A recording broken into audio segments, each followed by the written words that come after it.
आइए प्रार्थना करें।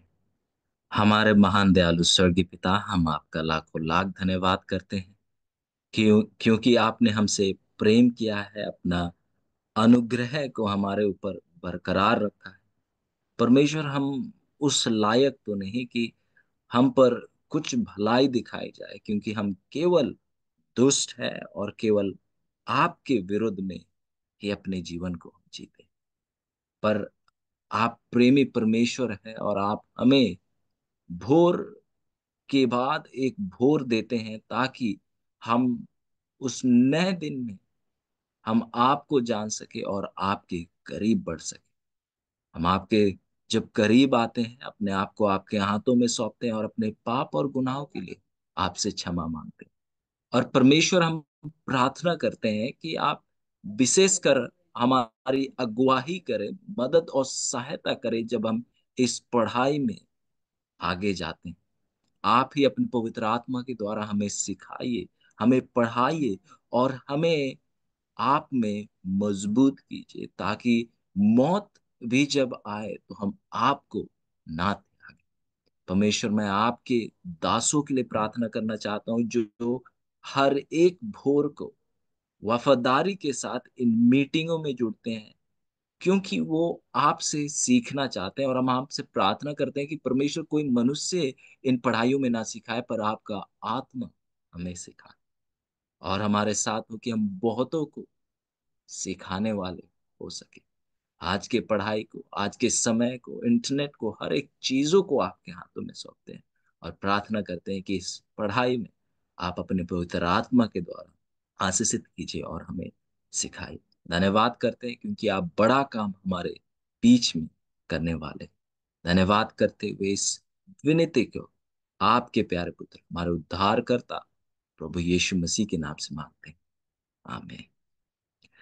हम परमेश्वर का खासकर धन्यवाद करना चाहते हैं कि परमेश्वर ने हमें एक और भोर के समय में जिलाया है, हमारे जीवनों में एक और दिन को जोड़ा है।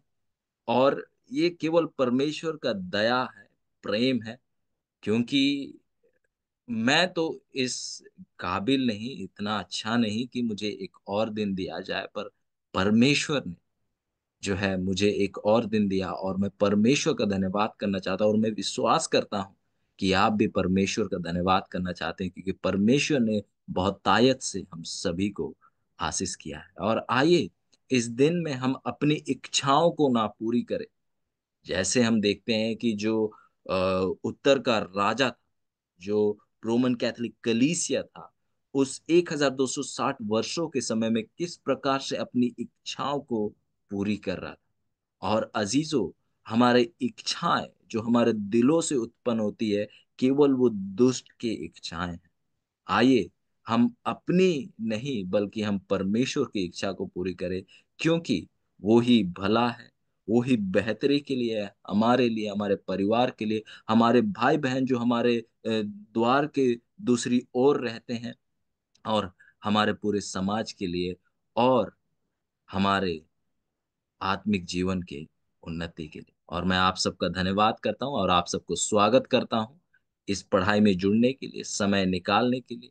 और मैं विनती करता हूं कि आप जब इन पढ़ाइयों में जुड़ते हैं तो आप कृपया करके पेन और पेपर लेकर रखिए, ताकि आप नोट्स लीजिए।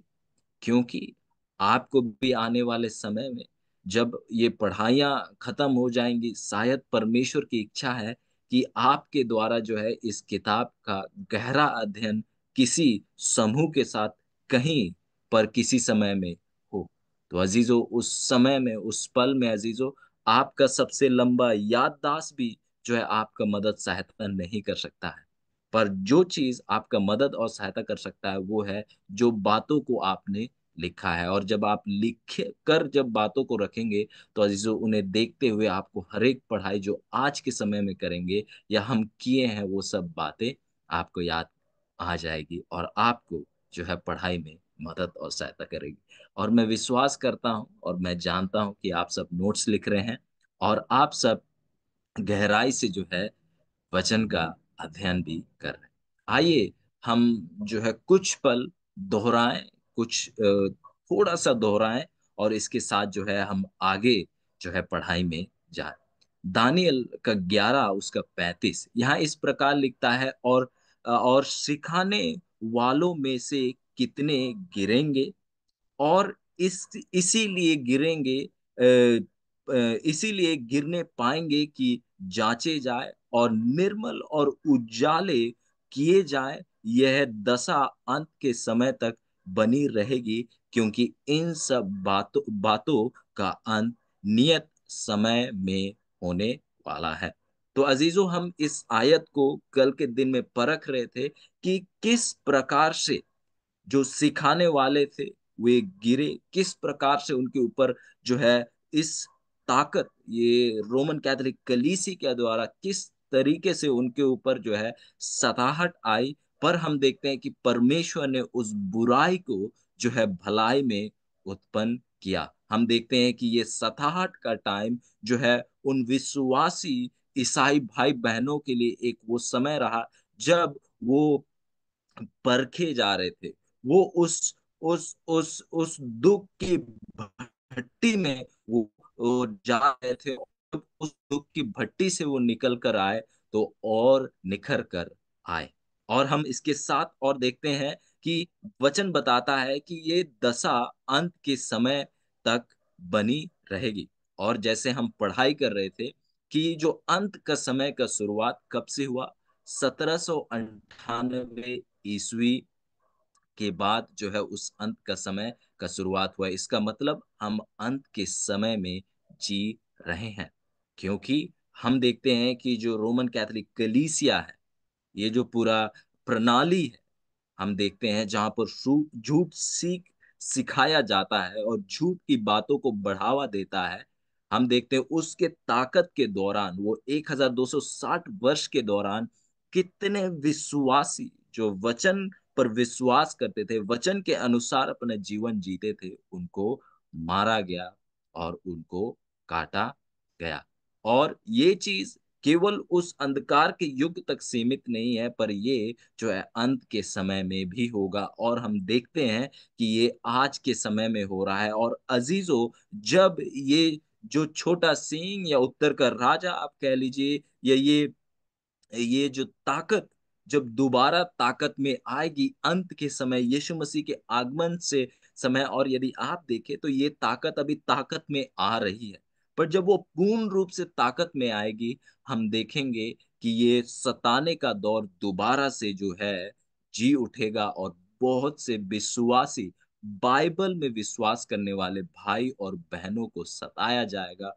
उनके साथ जो है वैसा ही व्यवहार किया जाएगा जिस प्रकार से उस अंधकार के युग के समय विश्वासी भाई और बहनों के साथ किया गया था। और अजीजों, शायद वो समय कब है नहीं जानते, पर शायद आपके जीवन में वो समय आज से शुरू हो या शायद कुछ सालों के बाद।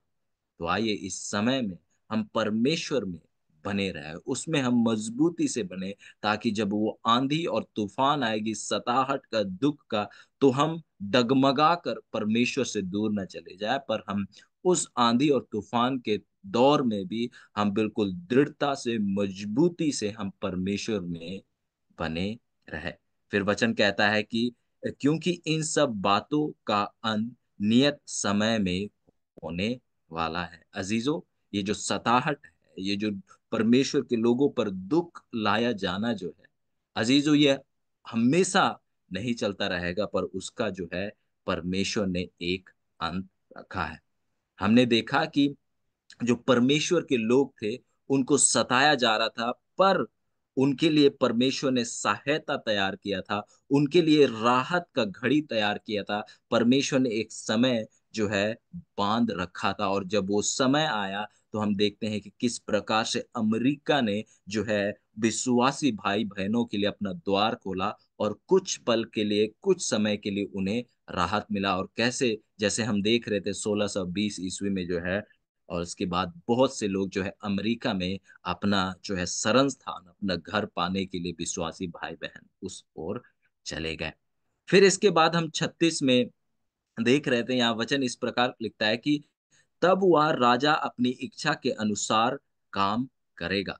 हम देखते हैं कि किस प्रकार से जब से रोमन कैथोलिक कलीसिया जो है राजनीतिक ताकत को प्राप्त की, हम देखते हैं कि किस प्रकार से वो अपनी इच्छा के अनुसार कार्य कर रहा था। हम देखते हैं कि हर एक चीजों को अपनी इच्छा के अनुसार उसने ढा लिया था, उसने बना लिया था। वो प्रार्थना हो या वचन हो या 10 आज्ञा हो या परमेश्वर की कुर्बानी हो या बपतिस्मा हो, हर एक चीजों को देखते हैं कि ये ताकत ने अपने इच्छा के अनुसार बना लिया था। अपने इच्छा के अनुसार वो कार्य कर रहा था। वो चिकनी-चुपड़ी बातों के द्वारा लोगों को फुसला कर जो है उन्हें अपने ताकत में कर रहा था, उन्हें हरा रहा था। फिर वचन आगे कहते हैं कि और अपने आप को सारे देवताओं से ऊंचा और बड़ा ठहराएगा। वचन कहते हैं कि और अपने आप को सारे देवताओं से ऊंचा और बड़ा ठहराएगा, वरन सब देवताओं के परमेश्वर के विरुद्ध भी आ, आ, आ, अनोखी बातें करेगा। और जब तक परमेश्वर का क्रोध ना हो जाए तब तक उस राजा का कार्य सफल होता रहेगा, क्योंकि जो कुछ निश्चय करके ठाना हुआ है वो अवश्य ही पूरा होने वाला है। तो अजीजों, यहाँ पर और हम कुछ सच्चाइयों को देखते हैं जो वचन हमारे सामने पेश करती है। यहाँ वचन बताती है कि और अपने आप को सारे देवताओं से ऊंचा और बड़ा ठहराएगा। तो यहाँ वचन बताती है कि ये अपने आप को सारे देवताओं से और कहता है कि और सभी देवताओं से ऊंचा और बड़ा ठहराएगा। अजीजों, यदि आप वचन में देखें और यदि आप भजन कार के लिखी हुई बातों को देखें, तो ये ऊंचा उठाना जो यहाँ पर आप सब देखते हैं, जो ऊंचा उठाने का यहाँ जिक्र किया जाता है, तो ये अक्सर परमेश्वर को ऊंचा उठाए जाने को दर्शाता है, जो कि परमेश्वर के लोग बिल्कुल खुशी के साथ, आनंद के साथ वो करते हैं। क्यों? क्योंकि उन्होंने परमेश्वर के प्रेम को जाना है, परमेश्वर की महानता को देखा है, परमेश्वर के अनुग्रह को देखा है। पर हम देखते हैं कि हमेशा हमेशा जो है परमेश्वर ही खुद अपने आप को ऊंचा उठाते हैं। परमेश्वर ही खुद अपने आप को ऊंचा उठाते हैं और परमेश्वर ही केवल लोगों को ऊंचा उठा सकता है। और परमेश्वर के अलावा और दूसरा कोई ऐसा नहीं कर सकता है। और यदि परमेश्वर के अलावा कोई यदि ऐसा करता है, तो वो जो है वाकई में परमेश्वर का विरोधी हो चुका है। क्योंकि अजीजों, वचन बताती है कि हमें परमेश्वर के सामने हलीम होने की जरूरत है और परमेश्वर हमें ऊंचा उठाएंगे। उन आयतों को हम जब पढ़ेंगे, हम इन सच्चाइयों को हम और स्पष्टता से देखेंगे। आइए हम भजन उसका 99 उसका 5 हम पढ़े और आइए हम देखते हैं कि वचन हमसे क्या कहता है। 99 और उसका 5 यहाँ इस प्रकार कहता है कि हमारे परमेश्वर यहोवा को सराहो और उसके चरणों में चौकी के सामने दंडवत करो, वह पवित्र है। तो अजीजों, यहाँ पर आप देख रहे हैं वचन कहता है कि यहोवा को सराहो, उसे बड़ा ऊंचा उठाओ। उस शब्द का यहाँ इस्तेमाल किया गया है। फिर यदि हम देखते हैं कि आप देखेंगे कि जब भी कोई मनुष्य अपने आप को उठा रहा है, अपने आप को बड़ा दिखा रहा है, ऊंचा दिखा रहा है, वो जो है स्पष्ट है कि वो परमेश्वर के विरुद्ध में हो चुका है। क्योंकि हम वचन से जानते हैं कि परमेश्वर ने कहा है कि आप अपने आप को क्या करो, हलीम करो। परमेश्वर के पास आप हलीमियत के साथ आओ और हलीमियत में बने रहो और परमेश्वर जो है क्या करेगा, उस सही समय में क्या करेगा, ऊंचा उठाएगा। और कोई सृष्टि की हुई चीज का कोई ऐसा ताकत या अधिकार नहीं है कि वो अपने आप को क्या करे, ऊंचा उठाए। यहाँ पर आप देख सकते हैं कि ये जो उत्तर का राजा है, जो कि रोमन कैथोलिक कलीसिया है, ये जो प्रणाली है, ये अपने आप को ऊंचा उठाती है, परमेश्वर से बड़ा और ऊंचा दिखाने की क्या करती है, कोशिश भी ये ताकत हम देखते हैं कि करती है। आइए और आगे देखते हैं, वचन हमारे सामने जो है दानियल में और क्या सच्चाई को हमारे सामने पेश करता है। यहाँ और वचन कहता है कि अपने आप को सारे देवताओं से ऊंचा और बड़ा ठहराएगा। हम देखते हैं कि किस प्रकार से वो परमेश्वर से बड़ा और ऊंचा जो है वो अपने आप को रखा। वो परमेश्वर के विरुद्ध में बड़े बोल बोलता है, ये वो ताकत है। फिर वरन सब देवताओं के परमेश्वर के विरुद्ध भी विरोध भी अनोखी बातें करेगा। अजीजों, और ये जो ताकत है परमेश्वर के विरुद्ध भी क्या करेगा, अनोखी बातें करेगा। और यदि आप आपको पिछले हमारे पढ़ाई याद हो, तो ये ताकत जो है ये वो ही छोटा सींग है जिसके बारे में हम दानियल 7 और 8 में हम पढ़ाई कर रहे थे। और यहाँ पर जो है, जैसे हम दानियल में उस सिद्धांत को देख रहे हैं, दोहराना और बड़ा करके दिखाना, यहाँ पर आप उसी सच्चाई को देख रहे हैं कि अब जो है उस छोटा सींग जिसे यहाँ पर उत्तर का राजा करके देखा गया है, हम देखते हैं कि वो जो है अब अपने आप को ऊंचा और बड़ा और परमेश्वर के विरुद्ध में वो अनोखी बातें क्या कर रहा है, वो कर रहा है।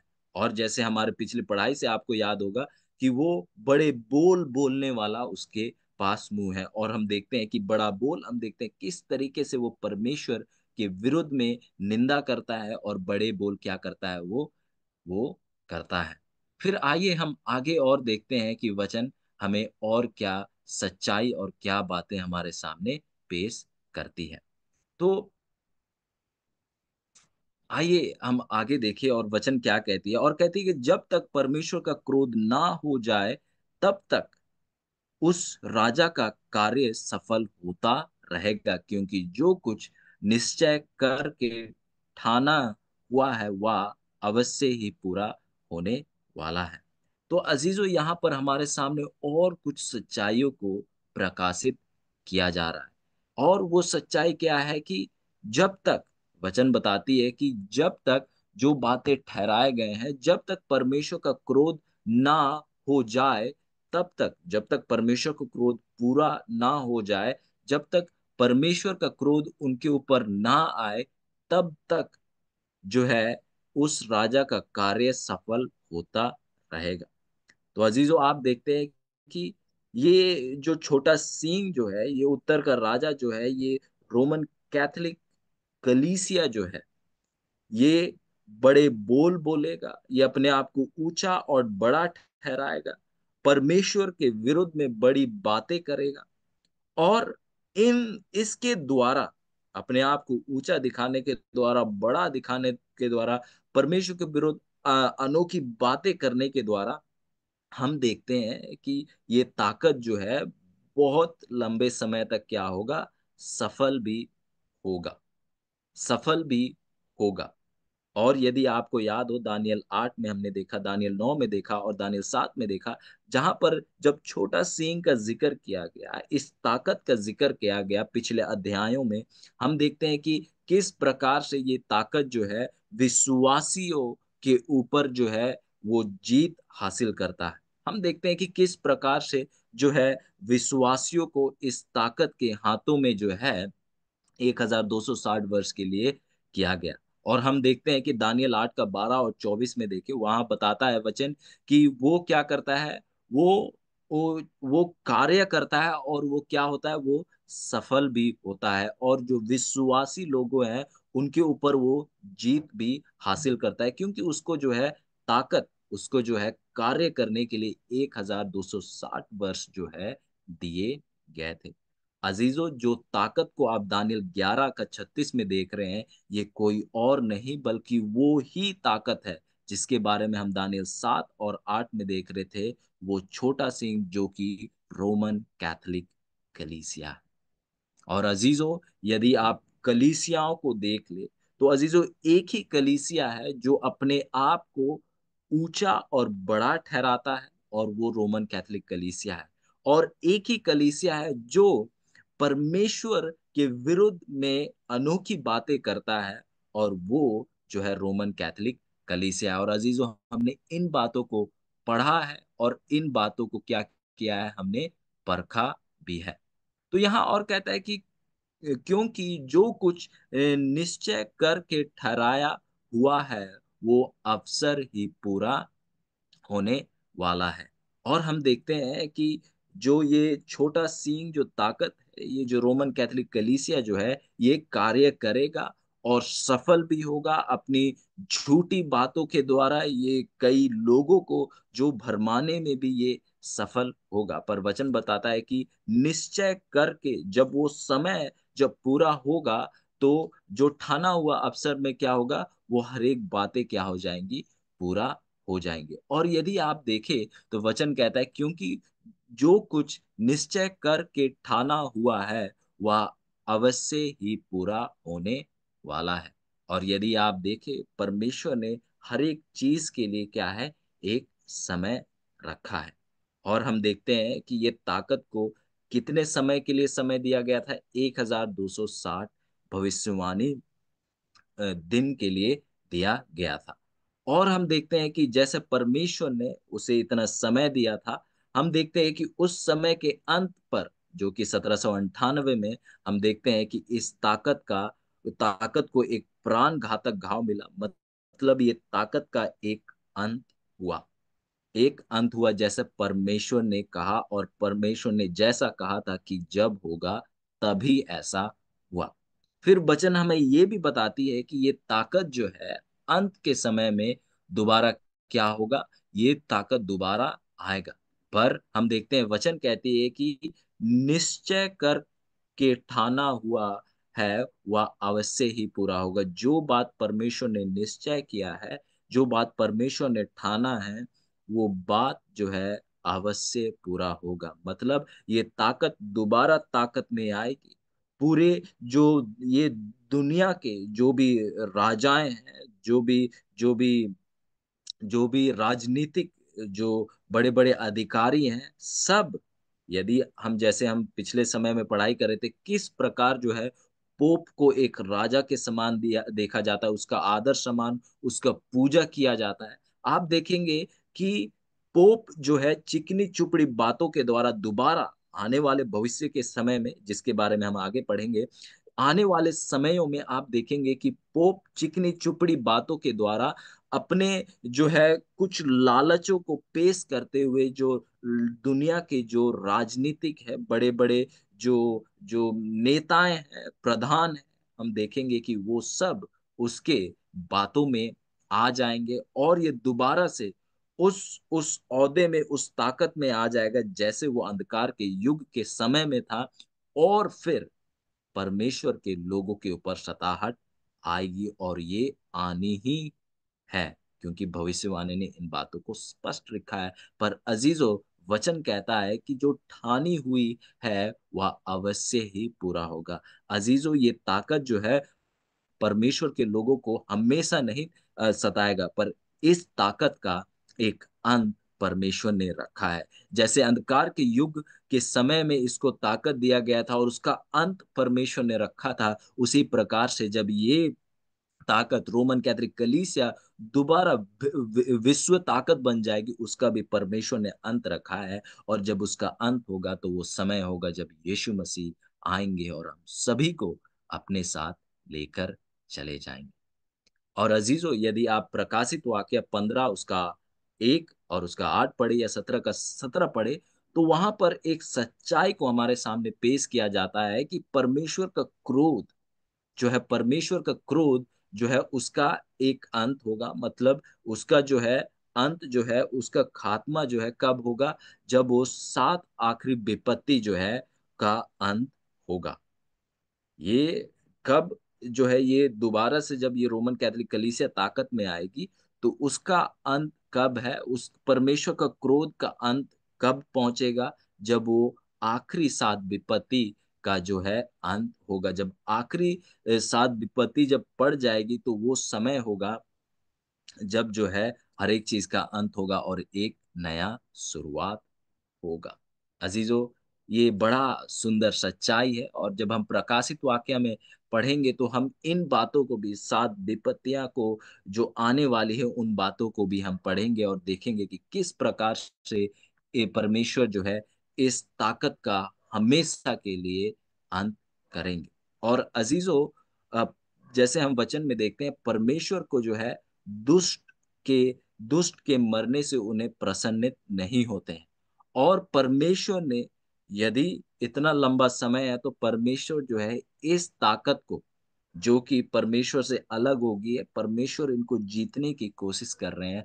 पर अज़ीज़ों, एक समय आएगा कि परमेश्वर का जो वो सहनशीलता का जो शक्ति है उससे वो ऊपर हो जाएगा, उससे ज़्यादा हो जाएगा और उसके बाद उसके पास कोई रास्ता नहीं रहेगा।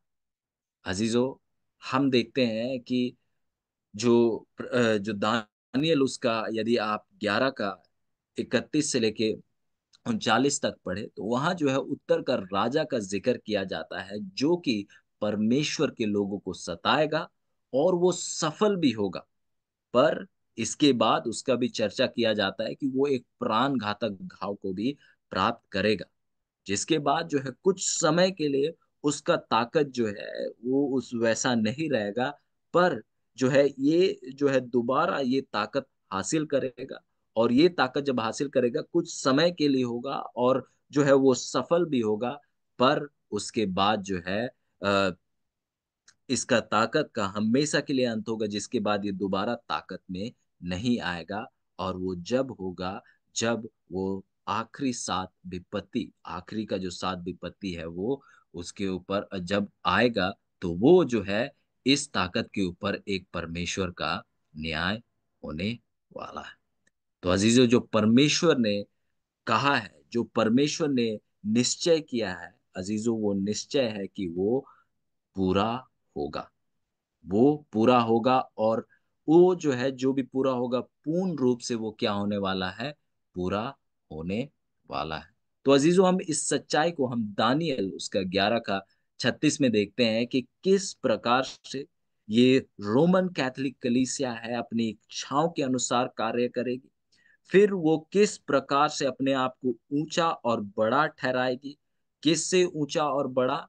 परमेश्वर से ऊँचा और बड़ा, क्योंकि इनका प्रयास करना आज्ञाओं को बदलने का, बपतिस्मा के तौर तरीकों पर वार करना और याजक को प्रार्थना करना, ये सब क्या था? परमेश्वर से ऊँचा और अपने आप को बड़ा दिखाना था। क्योंकि अज़ीज़ों, जो वचन है, उसको बदलने का किसी के पास अधिकार नहीं है। परमेश्वर ने वचन दिया है और यदि उसको बदला जाना है, तो केवल परमेश्वर कर सकता है और परमेश्वर के अलग कोई नहीं कर सकता है। और ये ताकत ये दावा करती है कि इसके पास ऐसी ताकत है कि वो वचन को ही केवल नहीं, पर वो यहाँ तक 10 आज्ञा को भी बदल सकते हैं। अज़ीज़ों, ये ताकत जो है, परमेश्वर के आज्ञा को भी बदलने का दावा करती है। मतलब ये अपने आप को परमेश्वर से भी ऊँचा और बड़ा ठहराती है, अपने आप को क्या करती है? दिखाती है। वरन सब देवताओं के परमेश्वर के विरुद्ध भी अनोखी अनोखी बातें करेगा। अजीजों, ये ताकत जो है परमेश्वर के विरुद्ध में बड़ी-बड़ी बातें करेगा, उसके विरुद्ध में हर एक बातों को क्या करेगा? वो करेगा। जो वो जो यीशु मसीह के बलि के द्वारा बचाया जाना उसके विरुद्ध में, वो हर एक सच्चाई के विरुद्ध में हम देखते हैं कि उसने क्या किया? कार्य किया और इस प्रकार से उसने जो है परमेश्वर के विरुद्ध में क्या किया?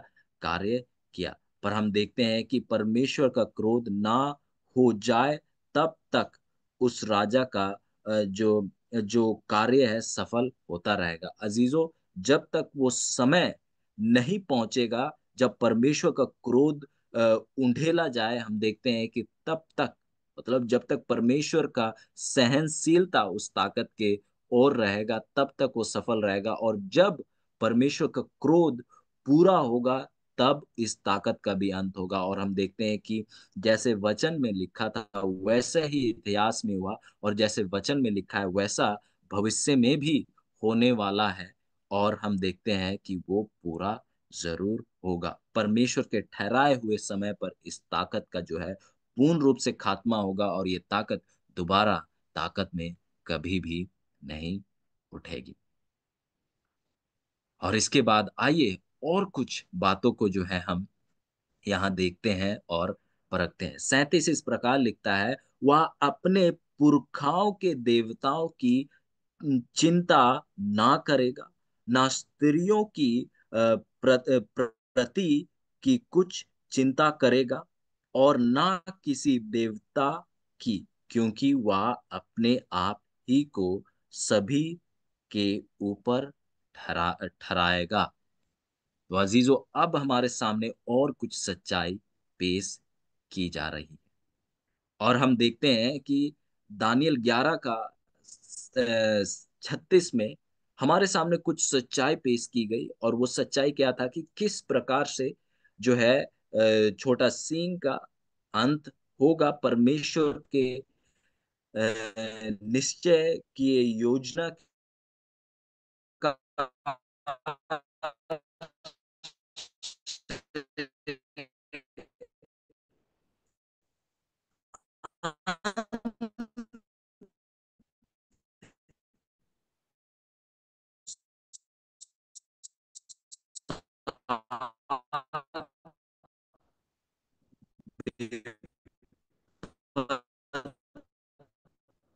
आएंगे। तो वो जब हम 37 में आते हैं तो और कुछ जो है जबरैल जो है हमें और कुछ बातें बताता है।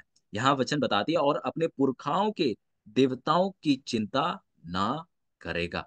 कहती है कि अपने पुरखाओं के देवताओं की चिंता ना करेगा। अजीजों, कौन, अब ये सवाल हमारे पास आता है कि जो कौन थे, कौन लोग थे जो इसके पुरखाए थे, कौन थे इनके पुरखाए पुरखाए, कौन थे?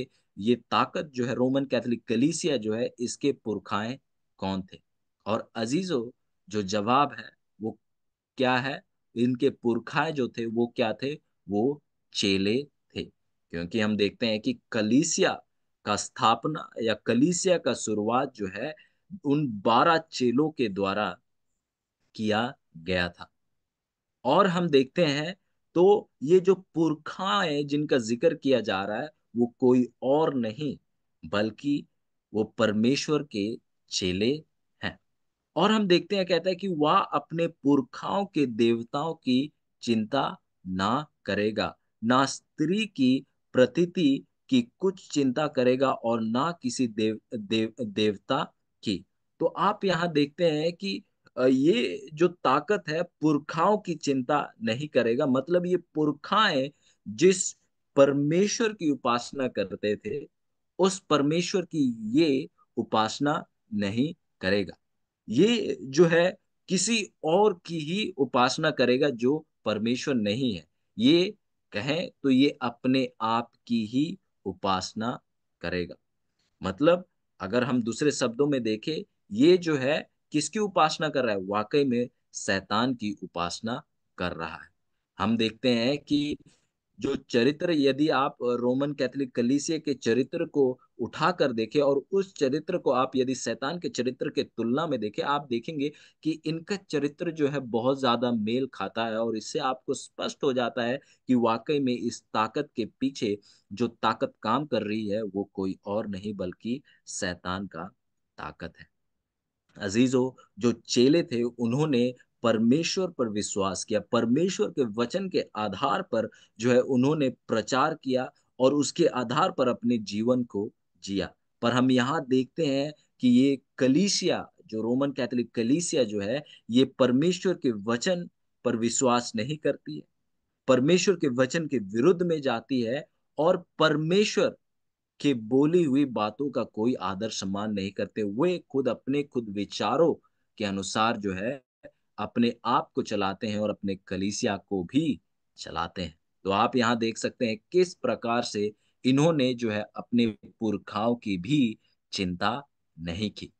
उन्होंने अपने उन पिताओं की भी चिंता नहीं की थी जिन्होंने जो है कलीसिया का जो है निर्माण किया था, उसका शुरुआत किया था।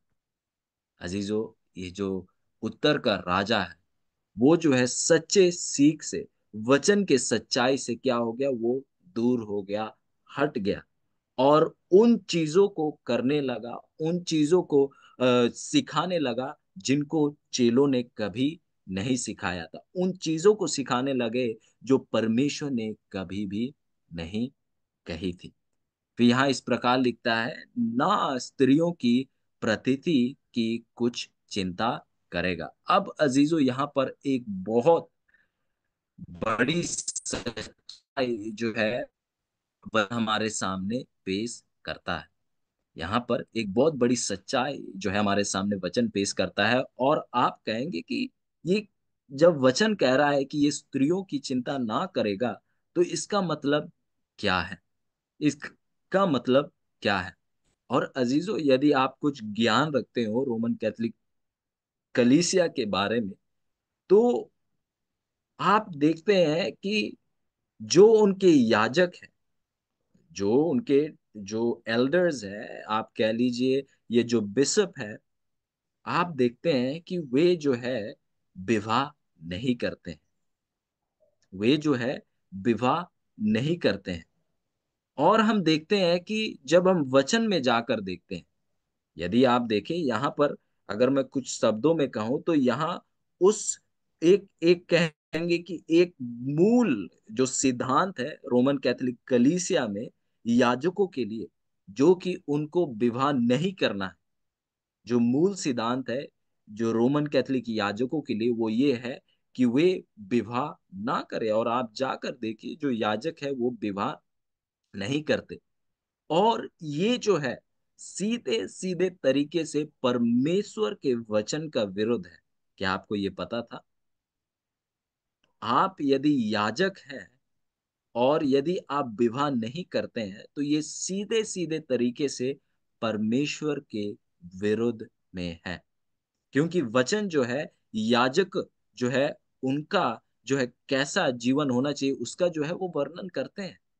जो एक अधिकारी है, कलीसिया का अधिकारी है, उसका क्या चरित्र होना चाहिए, कैसा होना चाहिए, उसका जो है वर्णन करते हैं। और आप देखते हैं, वचन देखिए दानियल में कितने स्पष्ट रूप से जो है इस ताकत का वर्णन करता है। आइए हम पहला तिमोथी उसका 3 का 1 से लेके 6 तक पढ़े, और आप देखिए, खुद अपने लिए देखिए कि किस प्रकार से जो है एक याजक को या एक अधिकारी को, कलीसिया का अधिकारी का जो है क्या कुछ जो जरूरतें होने चाहिए, जो पूरे हों तो तभी वो जो है याजक बन सकता है।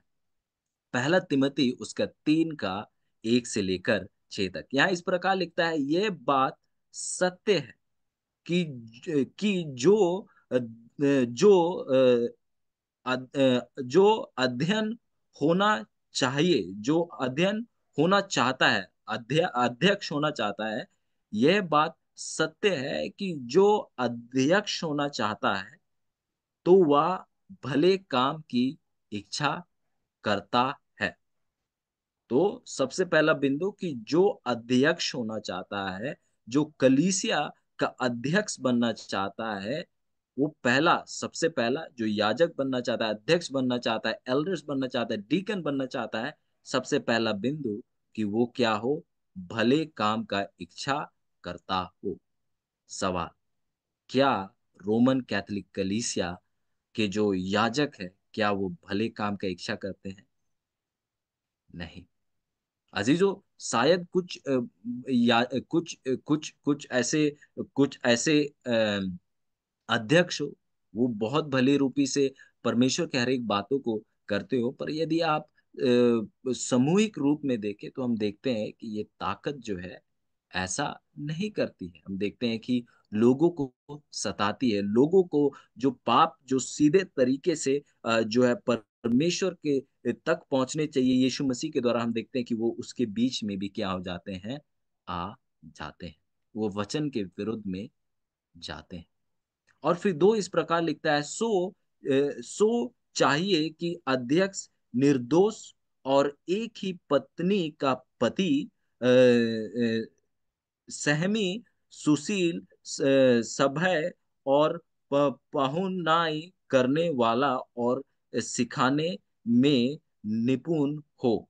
यहाँ पर आप देखते हैं कि कुछ सच्चाइयों को हमारे सामने क्या है, जो है पेश की जा रही थी। और यदि आप आगे पढ़ते चले जाएं तो आपको जो है और कुछ उन बातों का जो है आपको वचन वर्णन करता है जो कि एक याजक के जीवन में होना चाहिए। और एक चीज जो वचन स्पष्ट करता है और वो ये है कि एक याजक, एक अध्यक्ष कलीसिया का, उसका विवाह होना जो है अनिवार्य है।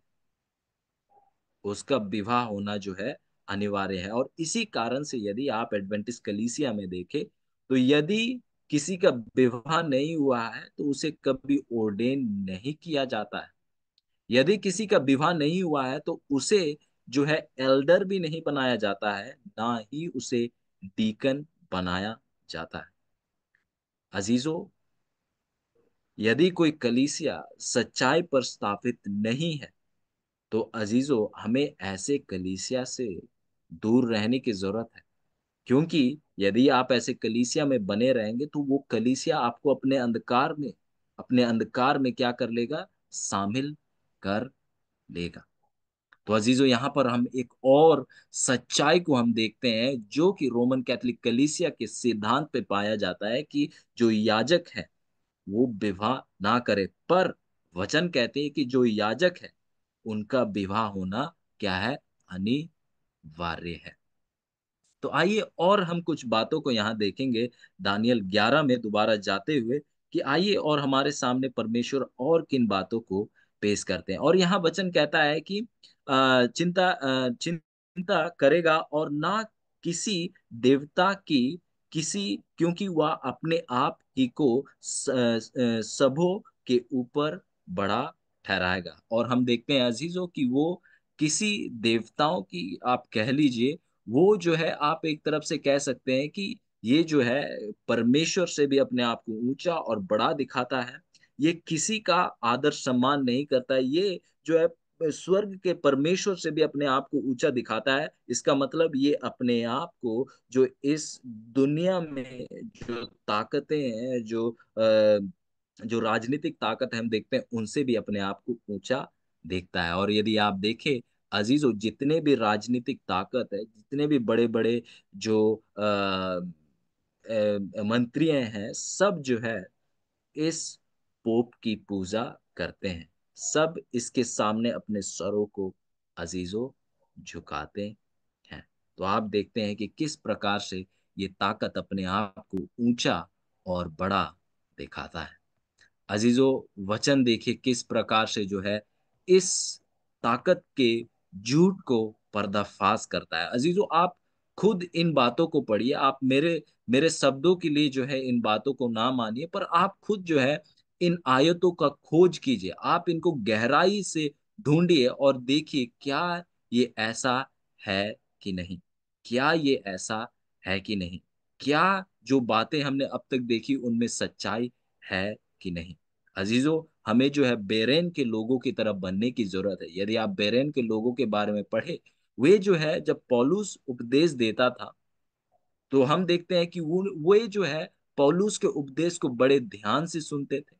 और पौलुस के उपदेश को ध्यान से सुनने के बाद वो खुद अपने घरों को जाते थे और वचन खोलकर देखते थे कि जो पौलुस ने सिखाया वो क्या सही था या सही नहीं था।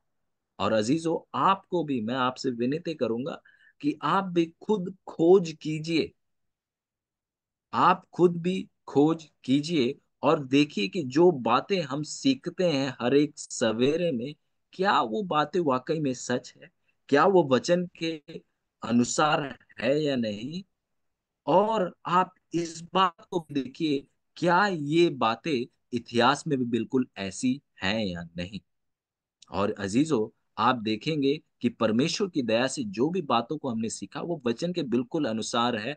और वचन जो इतिहास है उसके बिल्कुल अनुसार है, उसके विरोध में बिल्कुल ही नहीं। आइए हम परमेश्वर का धन्यवाद करें, क्योंकि परमेश्वर हमें सिखा रहे हैं और पढ़ा रहे हैं।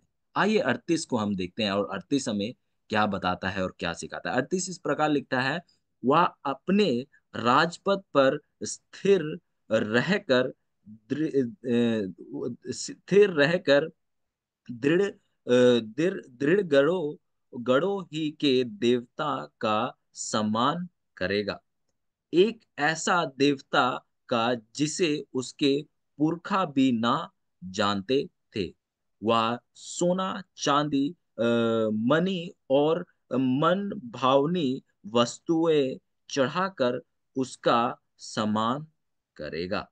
तो अजीजों, यहाँ पर और कुछ सच्चाई हमारे सामने पेश की जा रही है। वचन कहता है, वह अपने राजपद पर स्थिर रहकर दृढ़ दृढ़ गढ़ों ही के देवता का सम्मान करेगा। अजीजों, यहाँ पर आप देखते हैं कि रोमन कैथोलिक कलीसिया जो है, एक देवता का सम्मान कर रही है।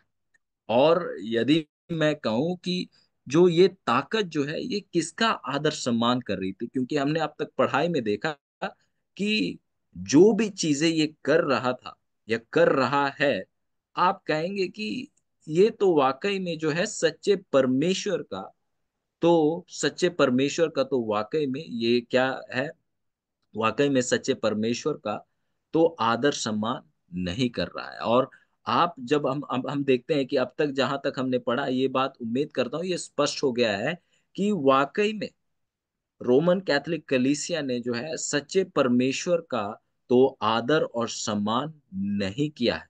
और यदि सच्चे परमेश्वर का आदर और सम्मान नहीं किया है, तो फिर इस ताकत ने, जब यहाँ वचन कह रहा है ये सम्मान करेगा, तो किसका आदर और सम्मान कर रहा है? और यदि मैं आपको पूछूं, तो अजीजों आप कहेंगे कि हाँ, ये तो वाकई में ये किसका है, शैतान का ही आदर और सम्मान कर रहा है। और अजीजों, बिल्कुल ऐसा ही है, बिल्कुल ऐसा ही। ये शैतान का आदर और सम्मान कर रहा है। और शायद अजीजों, दिखावे से तो ऐसा दिखाने की कोशिश कर रहा है कि ये वाकई में उस जीवित और सच्चे परमेश्वर की आदर और सम्मान कर रहा है। पर अजीजों, हकीकत में जो आदर और सम्मान जो है, उस अंधकार के परमेश्वर शैतान का जो है ये ताकत आदर और सम्मान कर रहा है। क्योंकि ये कलीसिया जो है, ये परमेश्वर की कलीसिया नहीं है, माफ कीजिएगा, पर ये शैतान का कलीसिया है। क्योंकि इस कलीसिया को जो है, इस कलीसिया को ताकत देने वाला कोई और नहीं बल्कि शैतान खुद है। इसको लाने वाला शैतान खुद है, मतलब ये कलीसिया भी शैतान का ही है। और जिसने ताकत दिया, उसी को ही जो है ये क्या कर रहा है, आदर और सम्मान दे रहा है। तो अजीजों, आप देखते हैं ये सच्चाइयां बिल्कुल ऐसा ही है। हमने जिन बातों को देखा, जिन बातों को पढ़ा, ये जो पवित्र लोगों को रौंदना, क्या इससे परमेश्वर का सम्मान होता है? बिल्कुल ही नहीं। हम देखते हैं परमेश्वर के बलिदान के सच्चाई में वार करना, क्या ये परमेश्वर को समान है? नहीं। बपतिस्मा छिड़काव, क्या परमेश्वर को समान है? वचन ना पढ़ने देना, क्या परमेश्वर को समान है? प्रार्थना परमेश्वर से सीधे तौर से ना करना, क्या ये परमेश्वर का समान है? सच्चाई को ना बताने देना, क्या ये परमेश्वर का समान है? अजीजों, परमेश्वर का तो समान नहीं है, पर ये शैतान का समान, ये शैतान का समान है। और वचन देखिए आगे क्या कहता है कि एक ऐसा देवता का जिसे उसके पुरखा भी ना जानते थे। अजीजों, जो पुरखा, जैसे हम पढ़ाई कर रहे थे, जो चेले थे, किसको जानते थे? वो परमेश्वर यहोवा को जानते थे, सच्चे परमेश्वर को जानते थे। ये जो है, इस शैतान की उपासना नहीं करते थे, वो सच्चे परमेश्वर की उपासना किया करते थे। वे इस परमेश्वर की उपासना नहीं करते थे जो कि यहाँ पर शैतान है। और आगे इस प्रकार लिखता है, वह सोना, चांदी, मणि और मन भावनी वस्तुओं चढ़ा कर उसका सम्मान करेगा। तो अजीजों, हम देखते हैं कि यहाँ पर एक और सच्चाई हमारे सामने पेश किया जा रहा है कि जो रोमन कैथोलिक कलीसिया है, वो जो है सोना, चांदी, मणि और मन भावनी चीजों के द्वारा उसका सम्मान कर रहा है। और यहाँ पर जो है एक और सच्चाई हमारे सामने पेश की जाती है कि ये जो रोमन कैथोलिक कलीसिया जो है, वो क्या है, चिकनी चुपड़ी बातों के द्वारा, इतनी चुपड़ी बातों के द्वारा हम देखते हैं कि जो बड़े बड़े राजनीतिक लोग थे, उनको जो है अपने अपनी ओर जो है वो कर लेता है, और उनको क्या कर लालच देता है, सोना, चांदी और मणि। उन्हें धन दौलत का वो क्या करता है, वो लालच देता है। और जो आम आदमी थे, उनको उनके मन भावने चीजों का लालच देकर उनको क्या करता है, अंधकार में क्या करता है, वो बनाए रखता है, उनको रखे रखता है। तो अजीजों, आप देख सकते हैं कि किस प्रकार से जो है ये ताकत जो है उस अंधकार के युग में कार्य कर रही थी। किस प्रकार से लोगों को जो है बहला कर, फुसला कर, लालच की चीजों को देकर उनको जो है उस अंधकार में बनाए रख रहा था। अजीजों, आइए हम इन बातों से सीखें। आइए हम जो है परमेश्वर का आदर और सम्मान करें, क्योंकि अजीजों इस ताकत का एक अंत है, और वो हमेशा का अंत है। और अजीजों, यदि हम इस ताकत की तरह बने कि हम परमेश्वर का आदर और सम्मान ना दे, तो अजीजों जैसे इस ताकत का अंत होगा, वैसा ही हमारा भी अंत होगा। आइए हम अपने आप को दुनिया के सोना, चांदी और मणि और मन भावनी चीजों के कारण अपने आप को हम बेच ना दे, पर आइए हम अपने आप को परमेश्वर को सौंपे और परमेश्वर के खोज में रहें।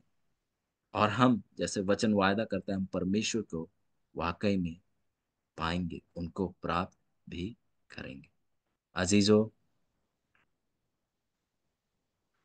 जो परमेश्वर जो है वो हमसे प्रेम करते हैं, और परमेश्वर इन सच्चाइयों को हमें सिखा रहे हैं, क्योंकि आने वाले समय में ये ताकत दोबारा आने वाली है। अपनी चिकनी चुपड़ी बातों के द्वारा, सोना चांदी और मणियों के द्वारा और मन भावनी चीजों के द्वारा जो है वो लोगों को अपनी ओर करने की कोशिश करेगा। अजीजों, आइए हम अपने आप को परमेश्वर में दृढ़ करें, मजबूत करें, ताकि हम इस ताकत में ना आ जाए। आइए हम अपने आप को परमेश्वर के हाथों में सौंपे, और हम प्रार्थना भी करें विश्वासी भाई बहनों के लिए कि वो विश्वास में मजबूत बने रहें और टिके रहें। आइए हम प्रार्थना करें। महान दयालु स्वर्गीय पिता, हम आपका धन्यवाद करते हैं, क्योंकि आप दयालु परमेश्वर है। आप हमसे प्रेम करते हैं, और आप हमें सिखा रहे हैं, पढ़ा रहे हैं, हमें दिखा रहे हैं कि किस प्रकार से ये रोमन कैथोलिक कलीसिया जो शैतान के कब्जे में है, वो किस प्रकार से लोगों को अंधकार में रख रही है। अलग अलग तौर और तरीकों से हमारे साथ हुई है कि उन अंधकार में फंसे हुए लोगों के पास हम आपकी ज्योति ले जाए, ताकि जब वो सच्चाई को देखते हैं, जानते हैं, तो आपका महिमा और धन्यवाद करते हुए आपकी ओर आए और उस छुटकारा को प्राप्त करे जो आप हमें देना चाहते हैं। परमेश्वर, हम आपसे क्षमा चाहते हैं यदि कुछ बातें कही गई जो कि आपकी इच्छा अनुसार नहीं थी, और प्रार्थना करते हैं कि आप ही हर एक बातों को अपने लोगों को बताएं और सिखाएं। धन्यवाद करते हैं क्योंकि आपने इंटरनेट को मजबूत से रखा। धन्यवाद करते हैं क्योंकि आपने हमारे जो मोबाइल्स है, लैपटॉप्स है, उनको चलने में सहायता की। हम आपको धन्यवाद करते हैं पढ़ाई के लिए, आपकी पवित्र आत्मा के आशीष के लिए। धन्यवाद करते हुए इस विनती को आपके प्यारे पुत्र, हमारे उद्धारकर्ता प्रभु यीशु मसीह के नाम से मांगते हैं। आमीन।